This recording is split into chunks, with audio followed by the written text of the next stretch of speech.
Welcome to a Backyard Ultra podcast and Happy New Year. On this first episode of the year 2023, Aaron Young came on and we had a really good chat. Here we go. Okay, Aaron, how you going? Good. How are you, Pato? Yeah, good. Thanks for coming on during your holidays and everything like that.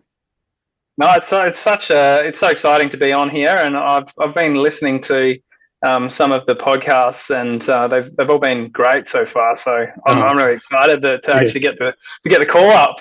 Yeah, cool. Thanks, man. So how long have you been running for, and how did it all start? So I started. Well, I kind of started cycling during COVID. As just a way to get out of the house. I'd planned that year to actually travel, and I came back in March from overseas, and everything was locked down, so it was pretty much the only way you were able to go out of the house was doing exercise. And I started that, and it started off as like riding for 45 minutes to an hour, maybe like 20-30 Ks, and it was probably like 6 weeks or 2 months, and I was starting to go on 120K rides. And I then thought, maybe the borders will open up, and I was hoping to do like maybe a touring trip around Australia on the bike, and just started to find that the further things got, the more I was enjoying it. And it was probably around about September of 2020. I just ridden a track called the Birdies here in WA. It goes down to Albany and back, so it's about 1,050 Ks each way. And I came back and my knees are a little bit sore, so I started swimming. And a friend of mine that I've been cycling with was just about to, he was planning to do his first Ironman. And so I immediately kind of, because I was enjoying the swimming as well, went and said, I'll give triathlon a go. Yeah. And my coach now, I went up to him and I was like, I'd like to do the Ironman. I know it's only 6 weeks away, but do you reckon I could do it? And he kind of gave me a bit of a look and like, are you serious? And he's like, maybe you could aim for the following year. So it probably would have been about October of 2020 when I started running. And I remember my first run up the road, and it was probably around about, I was probably running about a 7-minute pace up the road, and I think I did about 5 Ks. And by the end of it, I got back and like I was quite fit from cycling, but all my joints really hurt. And I got to this point where I was like, oh my God, well, I'm glad that I got told no. Yeah. And from there, 2021, I spent the year. My goal was to do my first Ironman, which I did in Busselton in December. And during the start of my Ironman training, I'd heard about the Birdies backyard ultras, and my coach was doing one, and so I signed up and I did Birdies in 2021, and with given that I just started training for my first Ironman, I had a bit of a limit on what I was aiming to do. I was kind of given a limit of around about 50 Ks because I was, I'd set pretty ambitious goals for my first Ironman, and it was, I think Pete, my coach, knew that if I'd gone and pushed myself, I probably would have interrupted my training. I wouldn't have really got what I wanted for the Ironman. Yeah. And with the, I don't really know all that much about Ironman. Like, how far is like each leg, and how long? Were you happy with how you went? I didn't quite reach my goal, but I am quite happy with how I went. So each leg, so you've got a 3.8 kilometer swim, you've got a 180 kilometer cycle, and then a marathon run at the end of it. Oh, gee. So I was aiming to go sub 10, and I ended up doing it in about 10 and a half hours, or 10 hours 35, I think. Yeah. Were you doing much swimming training as well? Yeah, I think towards the end of my training, I was doing probably 3 sessions in the pool a week. They're all around about the 3K kind of mark. So around just over an hour of swimming. So you did Birdies, and you must have Mm-hmm. did you fall in love with the backyard ultra format, or well, you must have liked it because you decided to do it again. Absolutely. As soon as I heard about it, even before I'd um, even tried it, um, so I'd been for like a trail run with my coach Pete, who'd been training and was planning to do birdies in 2021, and even just hearing about the concept of like last person standing and doing the lap each hour and just trying to hang in there. To me, that was like straight away. I was like, oh, that sounds really good, and it sounds like something I'd be good at because I'm not in the grand scheme of things. I'm not an overly fast runner, or I tended to just really enjoy when things get a little bit longer and a little bit slower. It kind of suit me a little bit more. Yeah. So you did 10 hours at Birdies in 2021, is that correct? Yeah, yeah. And then you did your Ironman, and then that was it. You focused on your next. You've been focusing on backyard ultras ever since. Then I guess, is that right? Yeah, so this year I competed in three. So there was two over in WA. So there's Hurdy's Front Yard, which is around Herdston Lake in Perth, and then Birdie's Backyard, which is around Lake Tarraninning. It's about 2 hours south of Perth. And I Yeah, think you're signed up to do Birdies next year. Is that right? yeah. Well, Yeah. this year now. Yeah, Oh yes. I didn't realize it was so like far away when I bought my ticket though. It's going to be a bit of a. I'm going to have to organise how to bit of logistics to organise to get there and stuff like that. But Yeah, absolutely. it looks awesome though. I can't wait. I guess I just land, hire a car, and drive in. Yeah, and there's the good thing about Birdies is that there's quite a lot of facilities there because it's in a caravan park. Yeah, So all the toilet, shower, all those kind of facilities are there. It's pretty well set up from that perspective. There's a nice big camp kitchen that support crew and those kind of things can use, and mm, so from that perspective, there's a lot there already to help you with the race. yeah, cool.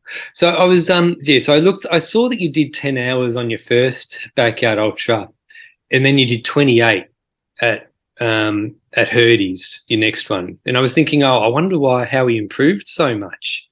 But now I know, like, you actually set yourself a limit of about 10 hours on your first one because of the Ironman training. Is that right?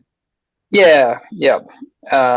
And Hurdy's was, I think, Hurdy's there was the that was like my first proper go at trying to test myself. Yeah. And I also, with Hurdy's, I tested positive to COVID about 2 days afterwards. So it's quite likely that I probably had COVID during the race. Yeah. And it was just, but I think inevitably my Hurdy's race just ended with a bit of a mental fade. It was lap 28. I'd kind of got to 24 hours and I was like, oh, I'm happy with that. And then I just found that my brain just started to like make excuses about, it's like, how am I going to get out of this now? How am I going to, and it got to a point, it just got dark and then my headlight didn't turn on and I was like, well, that was enough and that was it. And it was done. Yeah. Had you reached a point yet when you had like started trying to sleep and stuff like that, like a sleep strategy or anything, or was it too early in the race? I did try the first night at Hurdy's to sleep. I did a fast-ish kind of lap. I think I finished in about 37 minutes, and I found that I did, because I was like so wired at that point. It was probably only like 8 laps into the race that I didn't sleep, and then for the next 2 laps, my hamstrings and everything were a little bit tight, and I kind of realised that it probably wasn't going to make a big difference to me. Yeah. Since then, going and getting the opportunity to go a little bit further, and also watching Phil I think having a good strategy around sleep is pretty important, particularly if you are looking to go into those third or fourth days. Yeah. Did you know Phil, and because I see you run a lot with Phil and Chris Martin and stuff. Did you meet them? Where'd you meet them? Was it at Birdies, or did you know them before that? Or So I went at the end of Birdies once that finished, because I guess when I started Birdies, I don't think I knew any other competitor in the field at the beginning of the race. And so I finished on Saturday evening at around about 8 o'clock. And so I went back the next morning, and Chris got to 39 at Birdies. And so I just saw him sitting there. So I just went down and had a bit of a chat with him and just asked if he'd be keen to go for a run. And and we'd had a pretty good yarn. And then I saw him at a race maybe like 6 weeks later. There's a race over here called Light Horse. It's a 24-hour race. Yeah. And he just finished, and I was just sitting there having a bit of a chat with him, and we just went for a run maybe a week or two later. And Chris is quite a fast runner, certainly in comparison to me. So the first time I went running with him, we've been doing this Thursday afternoon run at around the river in Perth, and he was just kind of jogging along chatting to me, and it was more like a tempo run for me, and I was just like trying to keep up with him and wasn't saying an awful lot. And I ended up running with Chris. We went running every week pretty much, and have just become really good mates. And then because Chris is really good mates with Phil, just before Birdies, I think maybe 2 or 3 weeks before Birdies, I went for a run with Phil, and since then, the three of us run together quite regularly. I run with Phil a bit up in the there's like a national park not too far from where Phil lives, so we often go and run up in the trails up around there. Yeah, it looks nice there, that's for sure. Yeah, and Phil seems to have a knowledge of all the little hidden trails and everything, so it's quite nice following him around, because every run is different. We very rarely take the same track and then do an out and back or anything like that. There's usually we'll just be running along, and Phil will just yell, turn right here, and there's this tiny little track, and it'll weave and drop off, and so it's quite a lot of fun. Yeah. And so when you finished Birdies, you did your 28 hours, did it take long for you? Did you go home and think, I can't wait to do my next one, I'm gonna kill it next time? Or when did you decide that you wanted to? Because you did 53 at Birdies, your next one. How did you improve so much? I think there was a couple of things that at Birdies that I knew straight away that I hadn't done very well. So the first thing that really affected me at Birdies was I didn't take into account how much my feet were going to swell up doing these kind of runs. So I had shoes that were already relatively tight, and by the time we got to maybe lap 10 or 12, I had no skin left on either of my pinky toes. My complete ball of my foot was a blister essentially, and I hadn't considered how to manage my feet. I hadn't really set myself any strategies to deal with when things started to get tough. How would I deal with that? And there was just, I think doing the first one gave me a lot of areas to work on, and most of the areas that I worked on, I think I got much stronger as a runner in that period. But I think I also, after watching a lot of the other runners, I think I got a lot more out of the mental preparation and the physical preparation side of things that really helped a lot. Did you have a crew have you had a crew working with you for both for the first two, for the time you did 10 hours and the time you did 28? But when I did the 10, I didn't have anyone crewing for me, because I knew I was only doing the 10 hours, and I didn't feel like it was going to be too much of a problem. At at Birdies, I had a crew which kind of fluctuated. At some points, I had kind of, there was maybe sometimes 7 people that were down there just kind of coming in to like offer a bit of support. Or I think at Birdies and certainly at the Sat Champs, I had a lot more structure around what I wanted my crew to do, and we'd thought a lot more about how could I prepare and organize them so they kind of felt like they had some level of knowledge and competence in the different aspects of supporting someone who's doing an ultra marathon. So there was definitely a lot more preparation work that went into setting up the crew. Yeah. So you mentioned your feet, you had issues with your feet when you did your 28 hours. What did you adjust for the next backyard ultra to sort of like solve that problem? So straight away, I was probably running in size 10 shoes. And I went and got myself a size 11 and a half pair of shoes straight away, just to see how that would make a bit of a difference. And I think having shoes that have a bit more room in them definitely helped a lot. And they're also just doing things like taping all my toes up with Fixamol and using kinesiology tape on the balls of my feet, and just also I know you might have heard Phil talk about some of the things that he does to prepare his feet, but just doing things like in the 2 weeks leading up, just putting moisturizer or putting like the squirrel's nut butter on my feet, and just like before I go to bed each night, just kind of letting that kind of soak in. It seems to help a lot with blister prevention. Yeah, cool. And you mentioned the mental side of things as well. How did you sort of like practice that side of things leading up to it? Like, did you just set yourself some rules, like some mantras, or how do you think you managed to go from 28 to 53? Like the mental side of things. I would say a lot of it relates to process.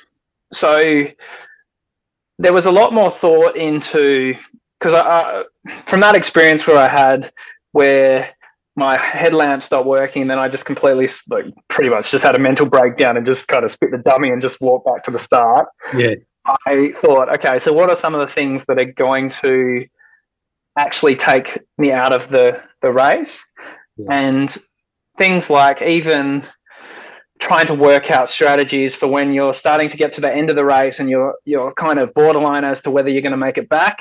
Trying to think about, okay, how am I going to make sure I know what my pace is and how far away I am from making it in on time. In the lead up to it, I did a lot of breath work. Like I use Wim Hof's breathing. And I read this book called Running with a Mind of Meditation, right. Which talks about meditation. So I looked into it a little bit more, and I've made that kind of part of my routine before I go to bed, is that I'll often as a way also to turn a screen off before I go to bed, because I feel like I sleep a lot better if I don't have the phone.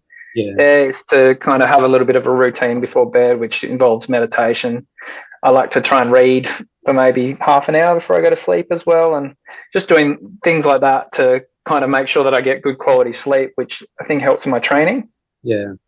You mentioned Wim Hof. Do you get involved in the cold water plunges and stuff like that too, or just the breathing? I did do the cold showers for a while, but I've found that the breathing had the biggest impact for me personally. Yeah. I can certainly feel, like, the mornings where I don't do at least a couple of cycles of the breathing, I feel throughout the day I feel more anxious. I feel like I have more nervous energy. Yeah. When I do that, I feel like a completely different person.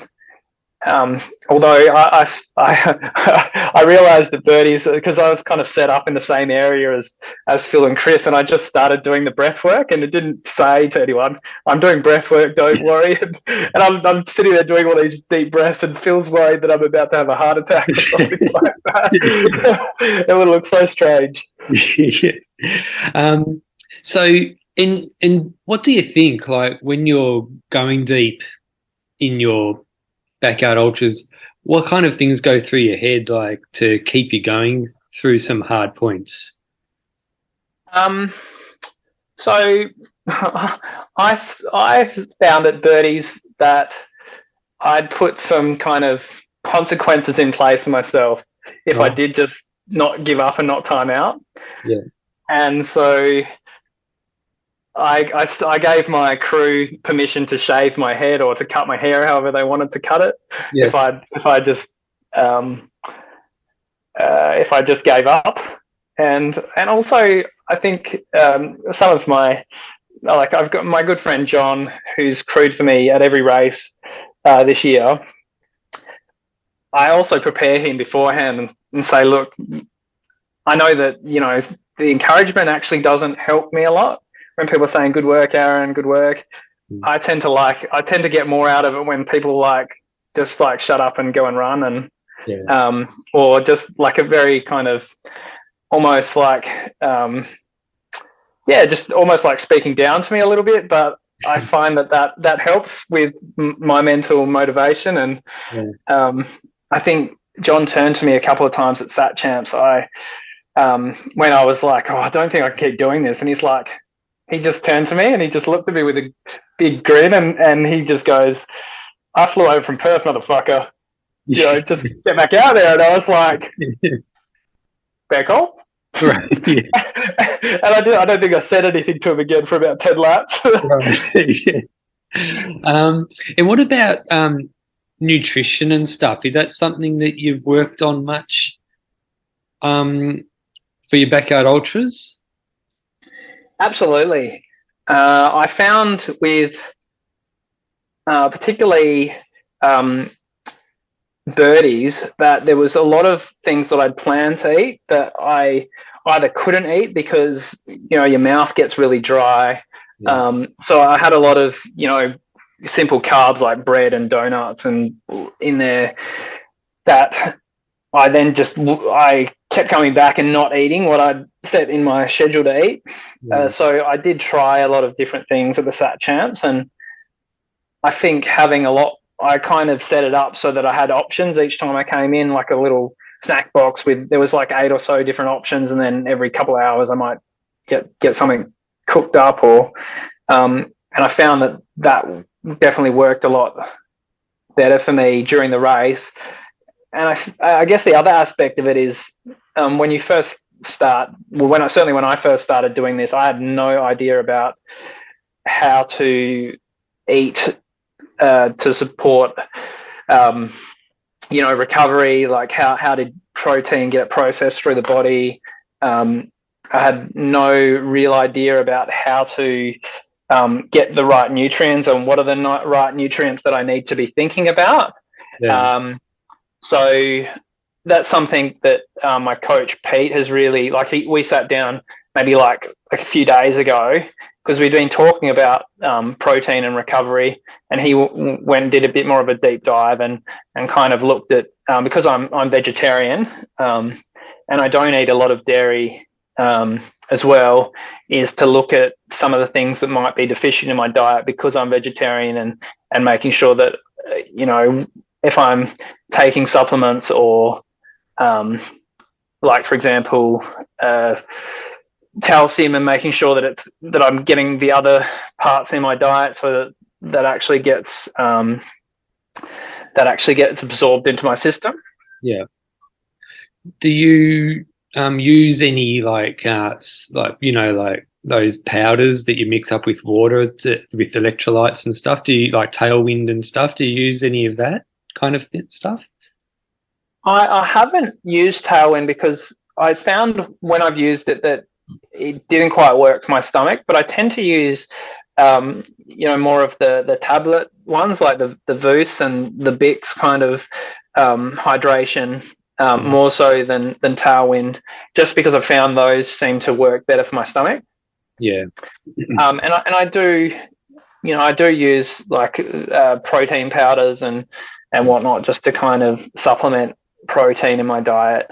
And often I'll kind of put that into my oats in the morning or do something like that, so that it's, rather than have it as a milkshake, or just to try and give it a little bit of a boost. Yeah. And so going into Birdies, when you did your 53 hours, what kind of attitude did you have going into it? Because were you like determined to just be the last one standing, or were you motivated by making the Australian team, or what kind of what motivated you to do so well in that race? Because you were the assist in the Australian record in that one, so it was a huge run. Yeah, so I don't think that I actually didn't know about what the satellite champs were until it got explained to me the week after Birdies. Yeah. So I didn't actually know that was a thing. I thought when people were talking about, because Gemma had been talking about qualifying for something throughout the race, and I thought she was actually talking about the Australian Masters, right? Because I'd seen that advertised, and so I was like, oh great, I've qualified for that. That's good. And it wasn't till like the week after that I don't know if it might have been Phil that maybe explained to me what the satellite champs were. Yeah. I'm not sure who explained it to me, and I was like, oh, that's pretty cool. And I guess for me, it was more that with the 28 laps at Birdies, I knew I'd made so many mistakes during the race, and I'd been working pretty hard in my training. It wasn't really about winning. I actually didn't at any point think I was going to be the last one standing. I think I just wanted to, improve on what I'd done in the previous race at Birdies. Right. Okay. Yeah. And because that was a massive run, and so you must have slept. You must have had a sleep strategy during that one, going for so far. Did you sleep at all or much during that one? How did you manage that? I think throughout that race, I think I got about 15 minutes of sleep. Because particularly on the second night where I was tired, Birdies, there's kind of like a section where there's like a bit of a gravel kind of sandy road that you run along for maybe about the first 2 kilometers. And then you do this little single trail, and then there's about maybe like 2.5 Ks of paddock. And in the middle of that, there was this, it had just bucketed down maybe around about 10 o'clock, I would say. And that paddock flooded. So it was like you were kind of running in just ankle deep water for about 800 meters. And so my feet at that point, I think I was a bit oblivious to the fact that it was raining so hard. So I hadn't taken any measures to protect my feet. And my feet just deteriorated over the course of about 2 laps. And so by the time it got to that second night, I actually wasn't making good enough time for a big chunk of the night to actually get any sleep. Yeah. I think I was getting back at around the 55, 56 minute mark. Just because like I had some issues with my feet, and it just seemed to, I just wasn't making the time. So I just kind of hung in there and was just trying to keep making it back and trying to get food into me. Yeah. Were you did you have a spare pair of shoes? Like, were you changing your shoes each lap, or how did you, or you just left them on and kept them wet?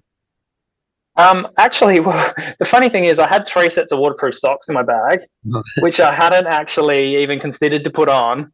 And so I came back, and it probably might have been about lap 38 or lap 39 or something along those lines. And my feet were falling apart, and my crew wasn't really sure how to help in this situation. And so it was actually Gemma Gore that she was like sleeping, and so she got up and she kind of helped patch up my feet, and then I kept trying to make it back so I could try and take off my shoes to kind of, keep fixing things. And eventually, I would say maybe 5 or 6 laps later, I'd been wearing the waterproof socks. My feet just kind of, they just went from being painful to kind of like more of a numb feeling where the blisters were. And then it seemed like everything was going okay for a little bit. Yeah, okay. And what eventually ended it for you at the 53 hours? I think I just got to a point where I just, I remember that last lap, I was running along with Phil, and he was kind of like monitoring the pace, and he's like, well, we're at the 1K mark and we're already kind of like 12, 13 minutes in. He's like, I probably need to start taking off just to make sure that I make it back in time. Yeah. And so at that point, I kind of like stopped and I sat down, and I shouldn't have sat down. And then I kind of got back up and I was like, oh, I'm not going anywhere. So I just kind of walked back. So were you the two of you running together for a lot of the end, like for a lot of it, were you, just to help each other? Yeah, I think it was more Phil helping me. Yeah. Like I definitely knew that he wanted to. I know at Birdies he'd missed out on breaking his Australian record by 1 lap, and so I knew that he wanted to break his record again.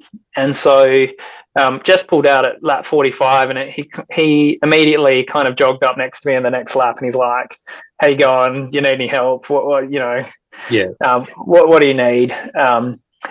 And there was probably a lap, maybe 2 laps later, where he's like, "I'm doing a quicker one this one because I'm going to have a shower and whatnot." And I think there might have been like at least half a dozen people that ran back the opposite way around the loop to kind of like give me encouragement to make sure that I didn't stop at that point So I think he might have been a little bit worried, particularly early, once it was just down to the 2 of us, that the race would end soon. And I think he wanted to try and see how far he could push it.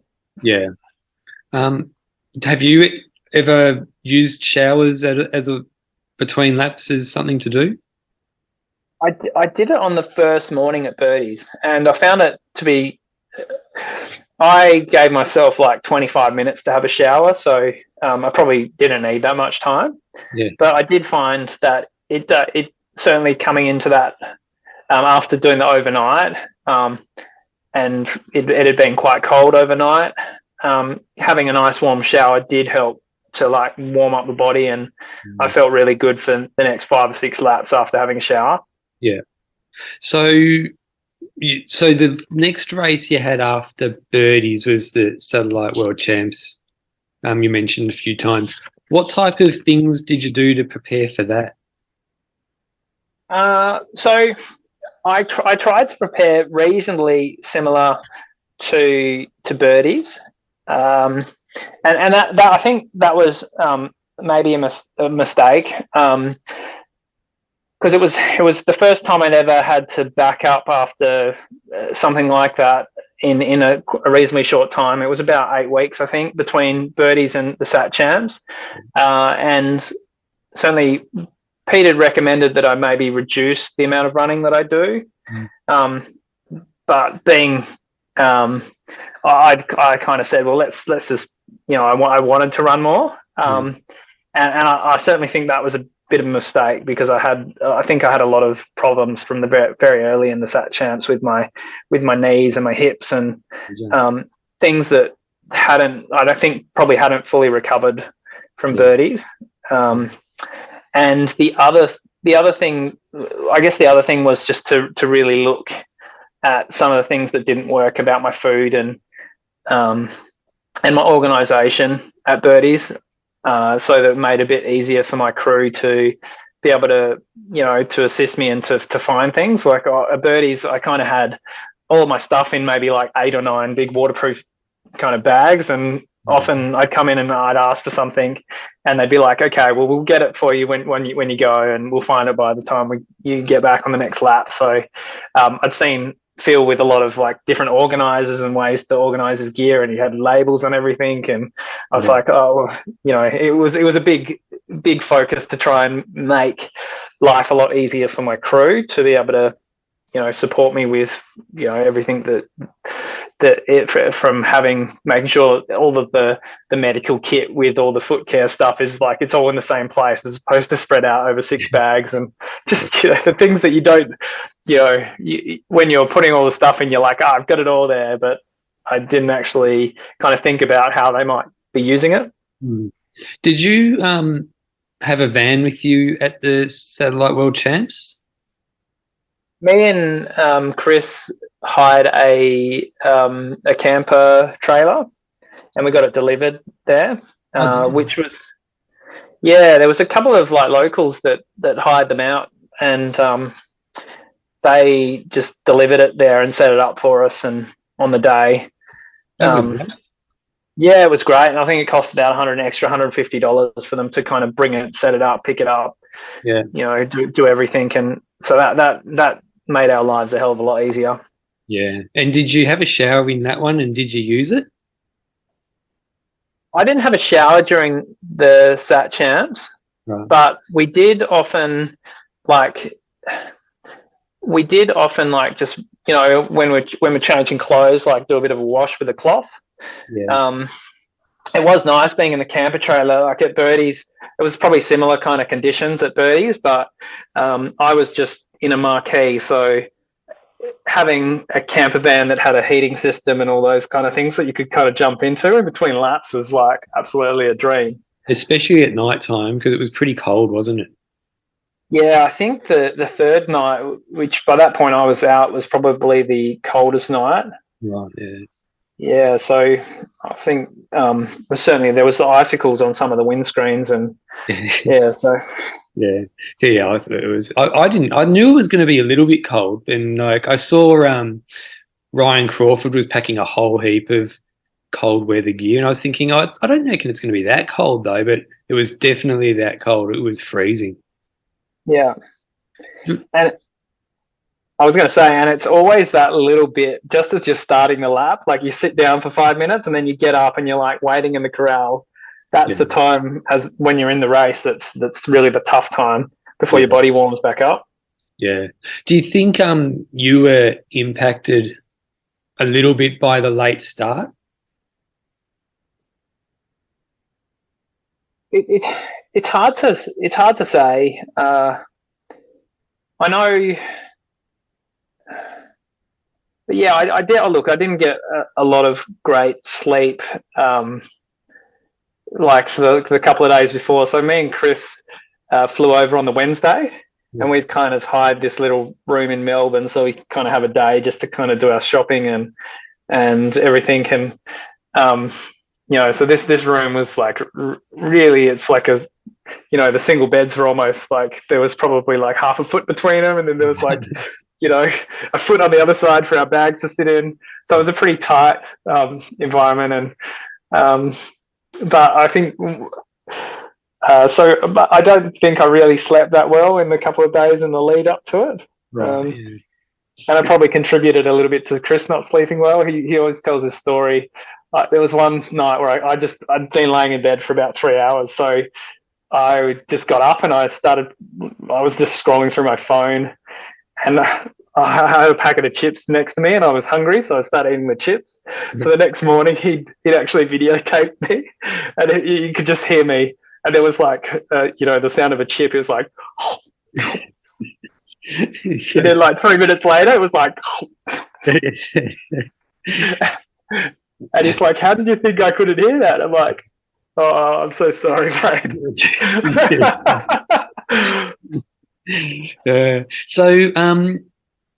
So with that, so you did 48 hours at the Satellite World Championships, which is still really good. It wasn't your best, but overall, how did you rate that performance, and what did you learn from it? Well, I think I probably would. It's a tough one because when I started running, I was everything didn't quite feel right, and I know I was kind of complaining from about lap 3 of my knee and my hip and a bunch of other things, and so it's like in some ways I'd probably rate it much more highly than the Birdies run because things didn't go to plan from the very beginning. And then I managed to kind of continually kind of troubleshoot a lot of the issues and like kind of work through the pain and the things that weren't really going that well for me and hang in there for a bit. So from that perspective, I think I learned a lot about how to kind of manage pain and how to kind of, I guess, keep going when things aren't really going that well. Yeah. And I guess the good thing about these kind of races is a lot of the pain that you feel, it kind of comes and goes. Like at the time, it might hang around for 5 laps, but if you can kind of just hang in there for those 5 laps, that problem with the knee or that problem with the hip or whatever it is usually kind of semi-resolves itself, at least for a short period. And I think that helped a lot. And look, I was quite, it was quite an honour to be a part of the Australian team. Yeah. I certainly didn't. I've never even represented, WA in anything, let alone representing Australia. So it was a pretty big honour to be a part of that team. Yeah. And one of the things that I certainly felt out of it is that, that there was a lot of camaraderie between the athletes. And I know that there was a lot of people kind of experiencing, having various levels of discomfort or things that weren't quite working. I remember John coming to talk to me about his stomach, and I said, I usually eat marshmallows during a race because that kind of helps to block up your stomach if it's not feeling great. And, we all seemed to like try and help each other the best we could. And I think that did help him a little bit. And I think we're all kind of trying to do it not as individuals, but for each other, which was a really nice thing to be a part of. Is that a fact? Is it that marshmallows actually really do help that, or is it kind of just like a theory? Well, so one of my ex-partners was a dietitian. Oh, yeah. And that was something, and she's also an ultra runner, and she'd mentioned that to me. So that's something we learned at uni. They taught us, if you've got diarrhea, that marshmallows are something that can help to kind of like stop that. And so since I have been eating marshmallows in races and long rides, I've never had that issue once. So far, I know that's anecdotal evidence, but I'm certainly sold on the whole thing. Yeah, I'll take marshmallows to the MVP in a few weeks then for sure. That's a good one. I tend to just have one every about 3 or 4 laps. So just kind of just as like a little thing with, whatever else is prepared for that lap. They're just like, here's your marshmallow. Yep. Yeah.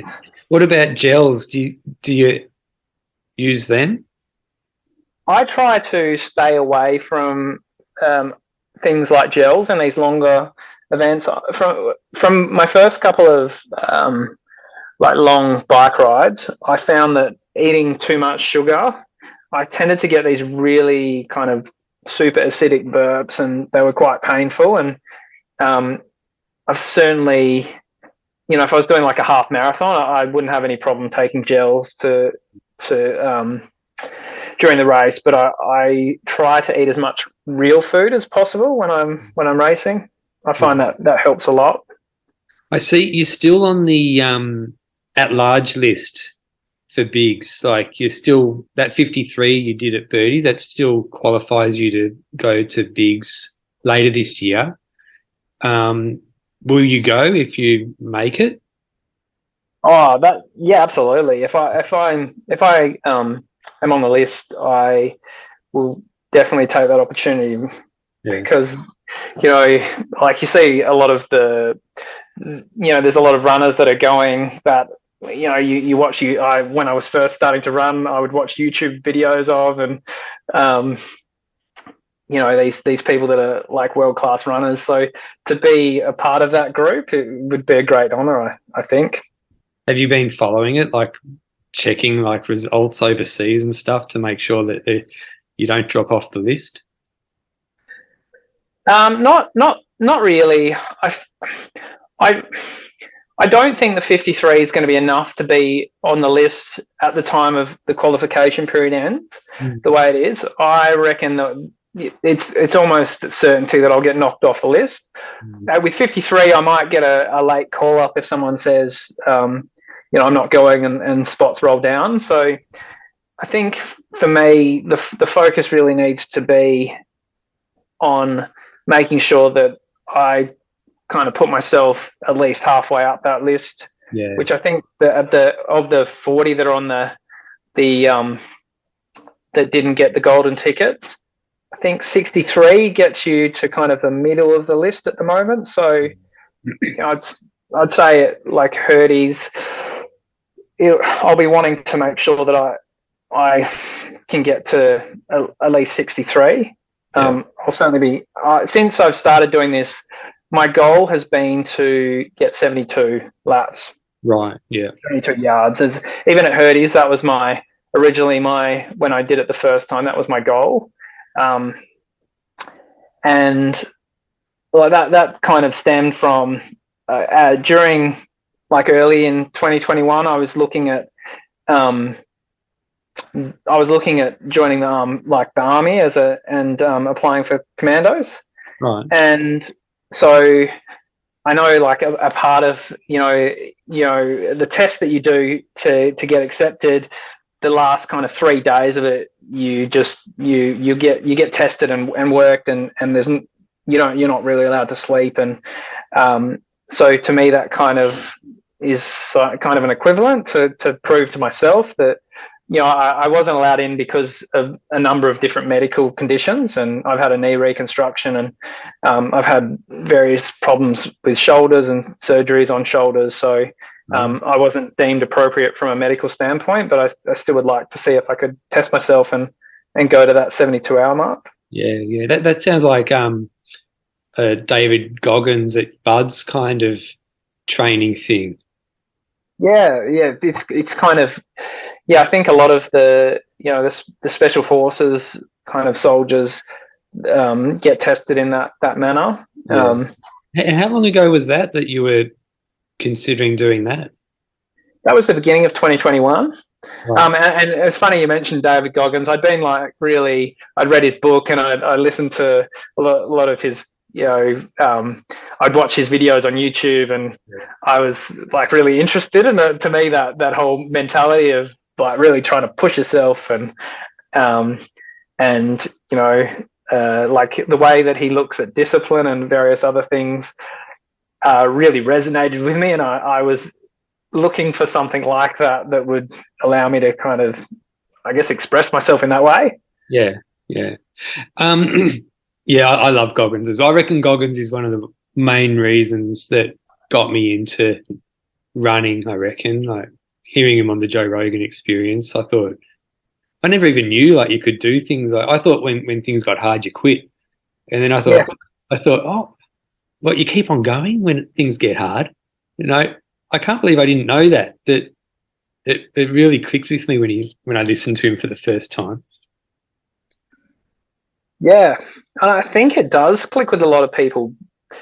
It's hard to comment on how society was like in the past, but I feel like as a society, we are quite privileged in the fact that there's not like no one in my age has gone through like the draft and had to go to war, and that, like, without joining the armed forces of their own accord. And I think that in general we have, because of all the comfort we have, we do tend to get a little bit soft. So from that perspective, it's nice to do something that is like I guess, uncivilized, or to try and like combat that. And it's something I really like about backyard ultras and endurance in general, is the whole mentality that a lot of people have. And it's not, I guess it's not everyone that does ultras has that kind of mentality, but there's certainly a lot of people that are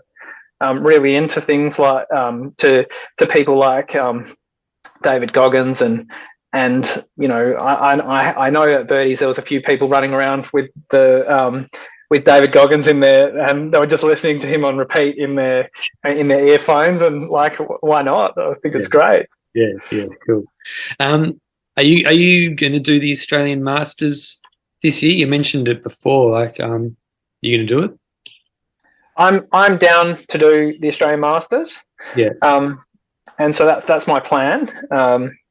As I was saying to you before, I'm just starting an apprenticeship as a carpenter, and so I'm not entirely sure as to how that might affect what I'm able to do in terms of like holidays. And so the person that I'm working for,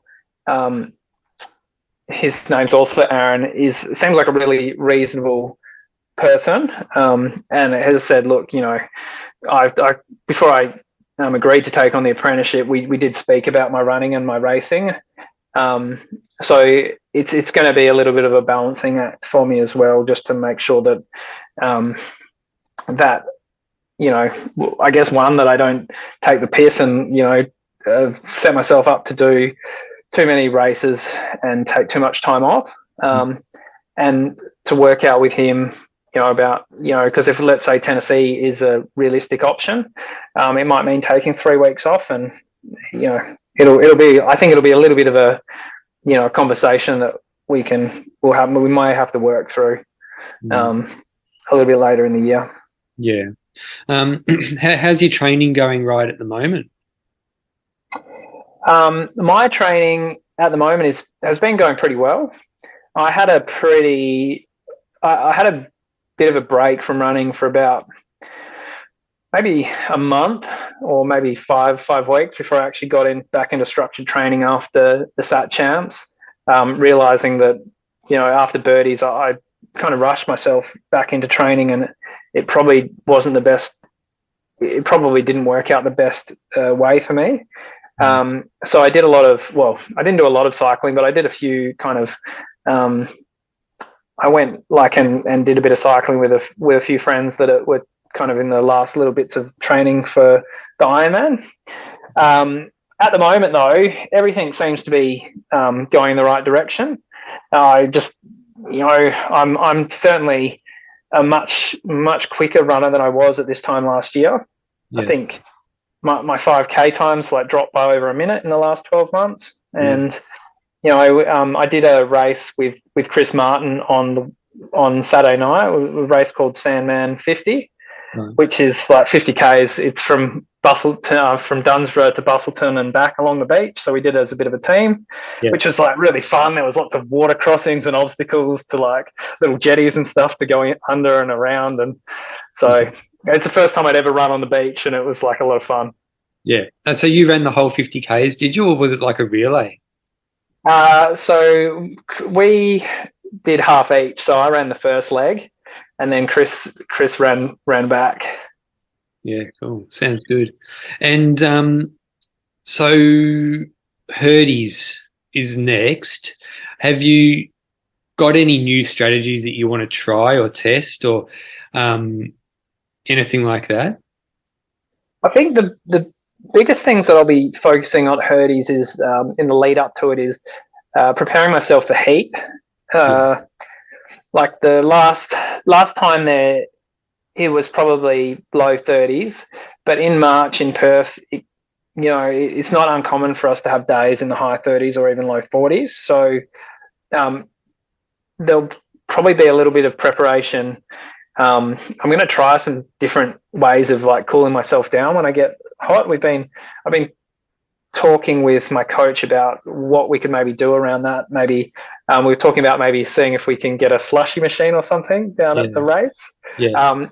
And also I'll spend a bit of time in the sauna and a steam room maybe for like the 3 or 4 weeks before, and for maybe an hour a day, to try and just to kind of acclimatize myself to heat. Yeah, that reminds me. Like, I heard he's obviously gets pretty hot. Like, 'cause you would have seen that really good video on YouTube where you can just tell by watching the video how hot it is, and Big Kev is the assist. Yeah, that's an awesome video. I've talked to him about it a lot when he was the guest on, but that's one of my favorite backyard ultra videos on YouTube. That one. Yeah, yeah, and Kev's, he's such a character. He's like he's real, like, you know, of the Perth ultra running scene. He's like one of the big characters, and it's always great to have him at the races. He's always like dancing and at the start line, and at Birdies, Chris and I and Kev, we were kind of like, every time we ran past each other, we were making little animal noises in each other's ears, and just kind of like, there was always a bit of a joke or something to be had with him. That reminds me. Do you or have you had any or are you one of those guys who has hallucinations when you're going deep in your races? I don't have a lot of experience with hallucinations, but I kept at Birdies. There was a part of it where like you kind of run up this hill, and at the top of the hill, like it's a little hill. There was like at the end of this paddock, there was like a little bit where you go into some trees, and I swear every time I ran past it for maybe like the last 5 or 6 laps, it looked like there was like a saber-toothed tiger. It was like, it had the big fangs, and it looked way too big to be a normal tiger. I was like, wow, that's cool. So are you interested in doing any other types of ultra races this year or in the future, or are you going to focus on backyard ultras for a while longer? At the moment, my focus is to make it to Bigs in Tennessee this year, and to try and do the best I can at that, provided I make it. Yeah. I've never done a point-to-point ultra, so the longest like point-to-point race I've done is 25K. Right. So like other than the marathon of the Ironman. Yeah. So I did go down and kind of like support Chris. He did part of the Feral Pig Ultra at not long after the Sat Champs, and watching all the runners come through, that looked pretty exciting. So I would like to try a couple of point-to-point ultras. Maybe 2024 is looking like more of a possibility for that. Yeah. Have you done any marathons aside from the marathon leg in the Ironman? No, I've never actually raced a marathon. And so is making the Australian team again? Are you going to just go for that in 2024 as well? Because it's at Birdies next. It's been announced too, so that's pretty cool. Yeah, hopefully if I make the Australian team, I'd definitely I don't think that's something I'll ever pass up as if I make it. Yeah. Yeah, I guess I haven't thought too far ahead other past this year. Because it's so hard to know where things will be. Like, I think something probably COVID taught us is that the whole everything can get just flipped on its head. Yeah. In a space of in a matter of months. So at the moment, just focus on the backyard ultras, and I would look. My goal has always been to hit that 72 laps, and I'm confident that I'll get there. Like, even if it's not this year, like I'm confident that I'll get there. Yeah, well, the rate of improvement you're making, and it sounds like you've got your fingers on the pulse with all your strategies and stuff like that, and you're running with the best, like with Phil. So you've got a good mentor. Yeah, absolutely. I think watching Phil, I've certainly learned a lot from Phil, because the level of professionalism that he has is like it's well, certainly in Western Australia. It's certainly like he's in a kind of tier of his own when it comes to the backyard ultras. So having the opportunity to run with him and to like listen to him talk about what kind of things he does, I think it certainly helped not just me, but I think a lot of runners in WA to improve reasonably quickly. And he certainly doesn't hoard his kind of. He's pretty happy to kind of sit down with someone and talk through, what he's doing and how he goes about things. I think to help other people, which is it certainly has helped me a lot. Yeah. So we mentioned Birdies before, how it's got it's on a camping site with an amenities block and everything like that.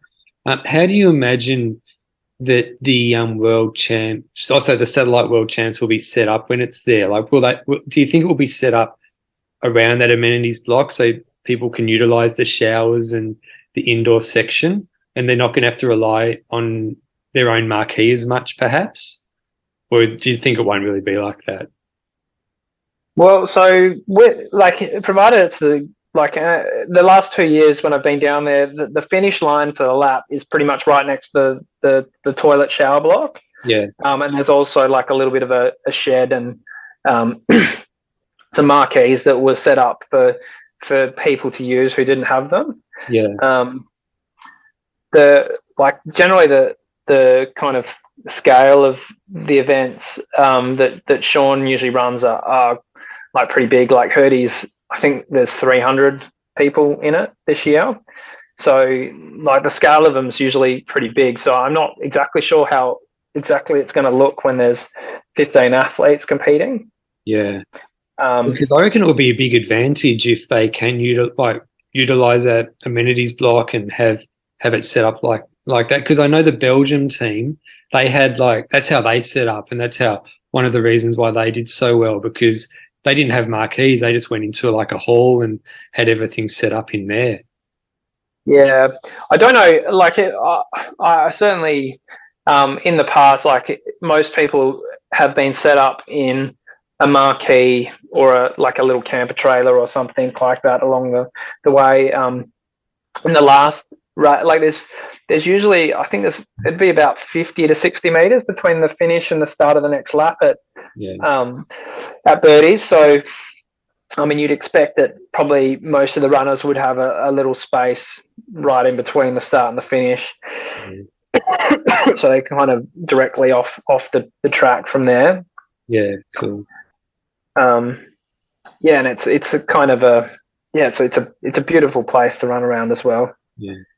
And I see you a bit of a kettlebell king as well. Yeah, look, I tend to do that as part of my warm up whenever I go to the gym, and so one of the ladies at the gym was like, "I've seen you swinging the kettlebells in your warm up, so come and have a go." Like every month they've got a little competition. Sometimes it's like, how many squats can you do with a 40-kilo barbell or something on your back, or how fast can you do 2Ks on the bike? And so she was like, "All right, you're doing it." Yeah, she wasn't taking no for an answer. So I'm like, okay, we'll do it. And actually, it was perfect because my heart rate monitor had just broken, and so the prize for it was a heart rate monitor. So it was good. I won it. So I think I did something like it was like, how many kettlebell swings could you do in 90 seconds? I think I did maybe like 64 swings with a 20-kilo kettlebell in the 90 seconds. That's pretty good. Yeah, and I felt like I sped up towards the end as well. I was like, oh, I was definitely motivated by the prize. So I did put out a question thing on Instagram. You probably saw. I did get a couple. What's your advice to anyone crewing? So, I think. Well, first of all, if you're an athlete I think it's really important to set your crew up and look at the things that you think they need to know. So, for example, after Birdies, where I really was saved by Gemma coming to my rescue to help me fix my feet, I actually bought my mum and my friend John, who were coming over to crew with me at the Sat Champs. I bought them a book called Fixing Your Feet, which has like some tips about how to manage blisters and various other things. And I was like, chapter 2 and chapter 9 in there. There's some information for you to be so that they kind of feel when they were coming there that they didn't have to ask, is this okay? They just felt like they were competent. They could just go ahead and help. So I think it's really important as an athlete to make sure that you set your crew up well. Yeah. And I think as a crew person, it's really important to make sure that you ask for what the areas where if you're feeling uncomfortable about doing something, or you're not feeling like you're set up properly. I think it's really important to feel like you can ask questions about what is the actual expectation from the runner, and to kind of make sure that you feel comfortable with what you're doing. Yeah. I've certainly felt like I've had no, like the people that I've been really fortunate that so mum's a nurse, so she has like a background in in caring for people, and she knows like a lot more in areas about health and well-being, and like things like managing pain than I do. So I often will say to her, if she asks me, do you want this? I'll be like, you're the expert in that area. Yeah. You tell me what I can do or what I can't do, and then I'm going to follow what you say. Yeah. And I think that's really important. So I think it's because I guess I can only talk about it from a runner's perspective, is to make sure that your crew feels like they're comfortable and that they feel like they have some kind of ownership over what's going on. Do you, before you start a race, do you tell them, if I come in and say, I don't want to go again, you've got to make me go again, or anything like that? You're not allowed to let me quit?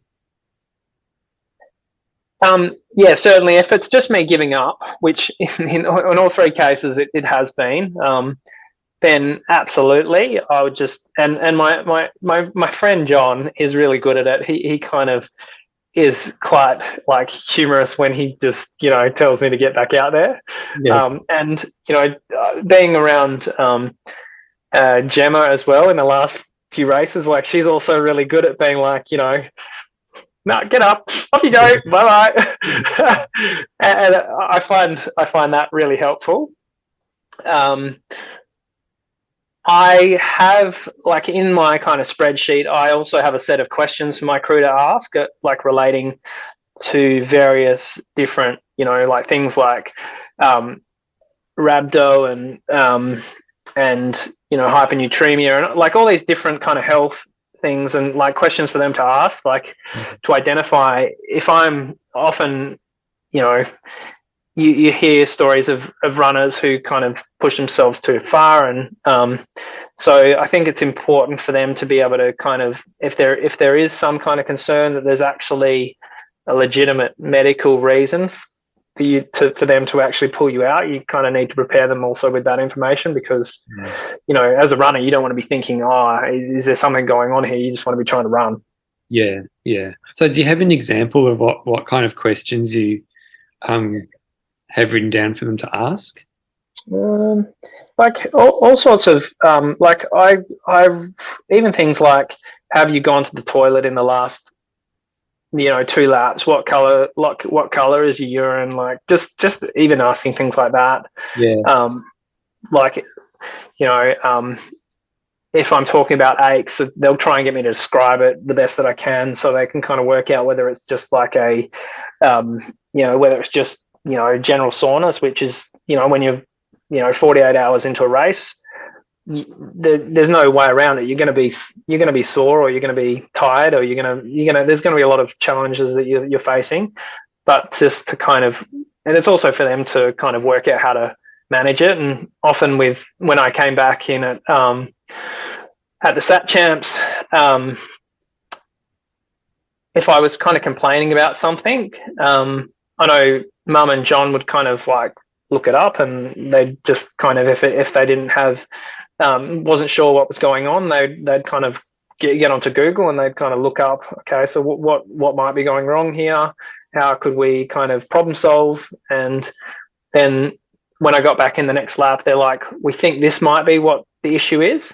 Yeah. Around, like, I think I'd put my tape on incorrectly, I'd put some like kinesiology tape on my foot incorrectly, and they could just go, well, maybe we should just try and change that, and we'll just retape it, and maybe that'll fix the issue, and we'll just try different things to, if it's a muscular injury, for instance. Yeah. It just. What about another question is a funny one. Do you have as many sunglasses as Phil?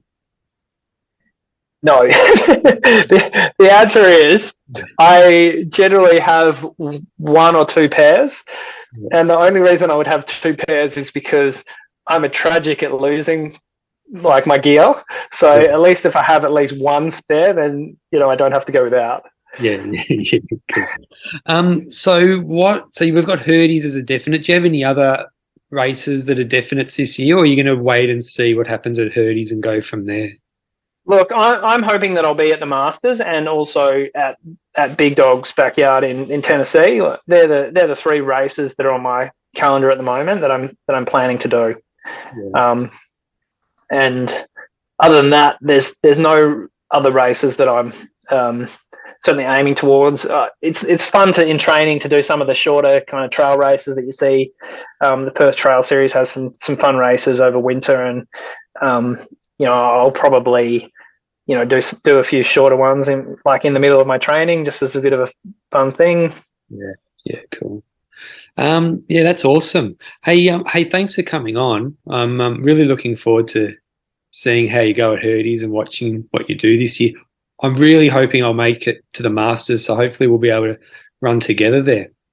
Absolutely. How is your how is your prep going for MVP? Yeah, it's pretty good. I'm fired up. I can't stop thinking about it, and I keep on having dreams about it as well. And I'll be so disappointed if I don't do well. I'm absolutely fired up.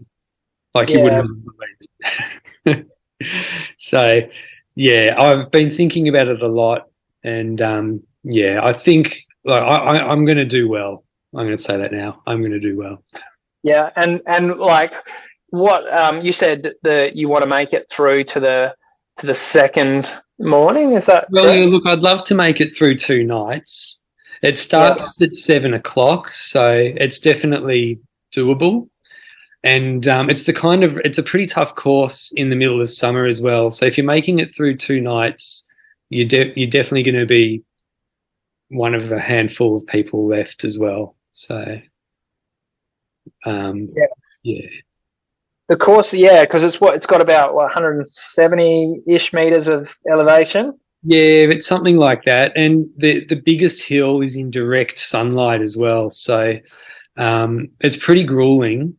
But in saying that, when I did it last year, it was not only the first backyard ultra I'd ever done, but also the first ultra I'd ever done. So it might have been, my memory of it being as hard as it is, it might not be as hard as I remember, just because I've got more experience now, and it was, you know what I mean? So we'll see. It's gonna be heaps of fun. Yeah, I'm looking forward to seeing how you go as well. Yeah, well, I'm putting a bit of pressure on myself doing this podcast and telling everyone that I want to do well. So that's something as well that I think will keep me going for an extra few laps. If it starts getting hard, bloody hell, I can't stop now. because my best is 22. I've got to beat that. I'll be disappointed if I don't beat that. And I want to make the Masters too, so I've got to do at least 35. Yeah. But I'm pretty sure Tim will let me get in if I do 24, but we'll just wait and see.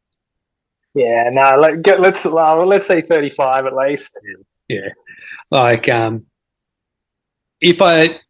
when I finish, I don't want it to be like, because I've just sat in the chair. I want to make sure it's a legitimate, like, I couldn't make the time to finish a lap. Like, I want to leave it all out there and be totally rinsed by the time it's finished. Yeah. Yeah.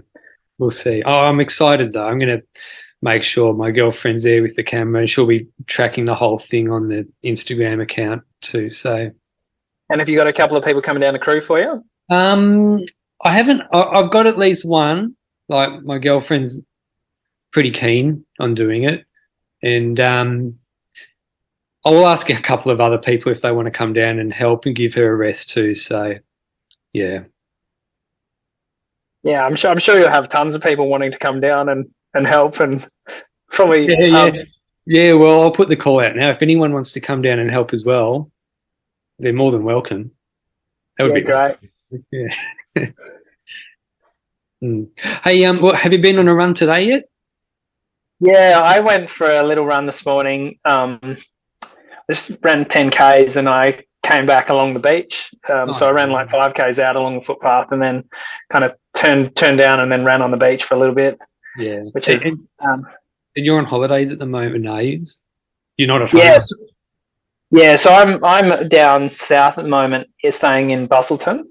Yeah. And so my first day as an apprentice carpenter is on Wednesday.